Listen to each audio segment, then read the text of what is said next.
उद्धव ठाकरे शिवसेना भवनासमोर किती वाजेपर्यंत आंदोलन करणार? आताची सर्वात मोठी बातमी। महाविकास आघाडीने राज्यातील महिला अत्याचारांच्या घटनांचा निषेधार्थ 2 आणि 4 ऑगस्टला महाराष्ट्र बंदची हाक दिली होती। मात्र हायकोर्टाकडून या बंदची परवानगी नाकारण्यात आली। मुंबई हायकोर्टात वकील गुणरत्न सदावर्तेसह इतरांनी बंद विरोधात याचिका दाखल केली होती। यावर 2 आणि 3 ऑगस्टला सुनावणी पार पाडली। या सुनावणीत हायकोर्टाकडून महाराष्ट्र बंदची परवानगी नाकारण्यात आली। कोणत्याही राजकीय पक्षाला बंद करण्याची परवानगी नाही। जर कोणी तशा प्रकारचा प्रयत्न केला तर त्याच्यावर कायदेशीर कारवाई करावी असे निर्देश हायकोर्टाकडून देण्यात आले आहे। यावर आता सर्वच पक्षांनी आपली भूमिका जाहीर केली। उद्धव ठाकरेंनी यांनी पत्रकार परिषद घेत राज्यभर कलाफीत लावत आंदोलन करणारे असल्याचे म्हटले जात आहे।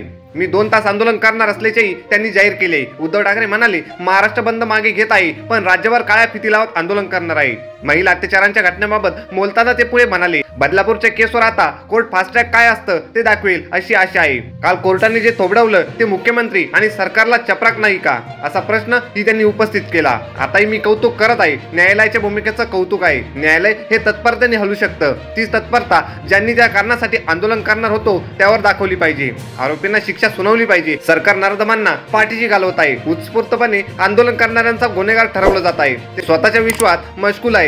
त्यामुळे आम्ही आंदोलन करणार आहोत, लोकांना जागरूक करत असल्याचं ठाकरे यांनी म्हटलं आहे। अशाच नवीन आणि ताज्या बातम्या बघण्यासाठी आपल्या चॅनलला सबस्क्राईब करायला विसरू नका।